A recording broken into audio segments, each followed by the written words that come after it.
ভোটের আগে সামনে এসেছে নারদ ইউজের স্টিং অপারেশন। শাসক দলকে চেপে ধরার সুযোগ ছাড়ছে না বিরোধীরা।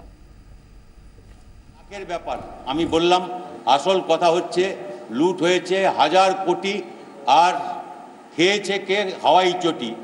এরপরেও এই সরকার এখানে আছে, এটা লজ্জার। আর নির্বাচন কমিশনকে আমরা বলছি, যেহেতু নির্বাচনের সময় এই ঘটনা ঘটছে এবং এই টাকা নির্বাচনে মানুষের রায়কে তাকে যাতে কি বলে বিকৃত না করা হয় টাকার জোর দিয়ে, সেটা দেখার দায়িত্ব নির্বাচন কমিশনের।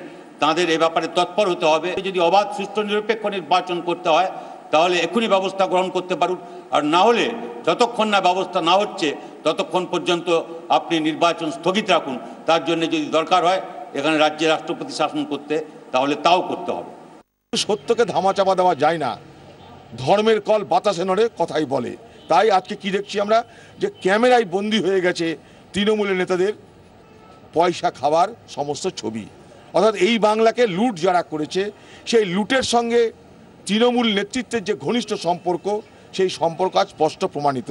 তাই আজকে বাংলার তৃণমূল মামাটি মানুষের সরকার নয়, বাংলার তৃণমূল আজ আলিবাবা 40 চোরের সরকার, যেখানে চোর লুটেরাদের রাজত্ব চলছে এবং সেখান থেকে কেউ সেখান থেকে রেহাই পাচ্ছে না। আজকে সেই তৃণমূল দল, যার মুখ্যমন্ত্রী মমতা ব্যানার্জি নিজেকে বলে সততার মূর্ত প্রতীক, নির্বাচনের আগে তাকে বলতে হবে যে তার দলের যে 14 জন মাথাকে এইভাবে ক্যামেরায় পয়সা ঘুষ দিতে দেখা যাচ্ছে, অর্থ নিতে দেখা যাচ্ছে অবৈধভাবে বেআইনি পথে, তাদের বিরুদ্ধে তিনি কি ব্যবস্থা নিচ্ছেন। We demand Mamta Banerjee must resign immediately. जो डायरेक्टर सीबीआई हैं उनको ये लेटर भी हम लोग भेज रहे हैं, जिसके अंदर हम लोगों ने डिमांड करी है कि आप इस वीडियो की, आप इस फुटेज की को संज्ञान में लेते हुए प्लीज इन्वेस्टिगेट।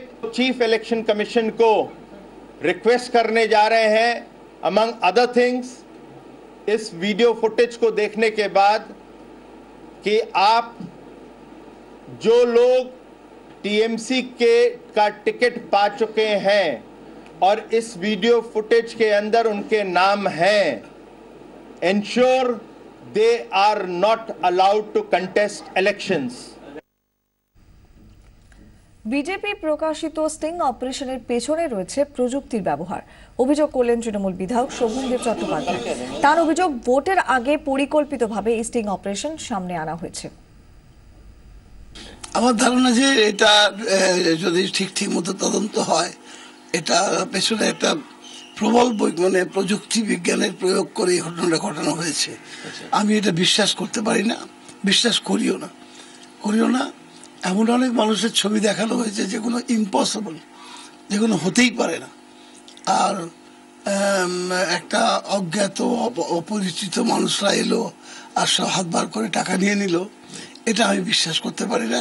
এমনি সাধারণ মতো নিশ্চয়ই বলবে যে এটা একটা পরিকল্পিত চক্রান্ত, যাতে করে এই নির্বাচনে তৃণমূল কংগ্রেস ব্যাপক রেজাল্ট করবে, ব্যাপক ভালো রেজাল্ট করবে, এটা বুঝতে পারে। ঠিক ইলেকশন এখন কি হচ্ছে, এখন আমি কোর্টে যাব, কোর্ট অ্যাকসেপ্ট করবে, কবে হিয়ারিং হবে, এর সঠিক উত্তর দেওয়ার জায়গাটা করতো, কিন্তু সেই সুযোগটা পাবো না, আমরা ইলেকশন এসে যাচ্ছে। এমন একটা সময় এটাকে বার করা হয়েছে, তা থেকেই বোঝা যাচ্ছে যে এটা একটা খুব দীর্ঘদিনের পরিকল্পিত চক্রান্ত।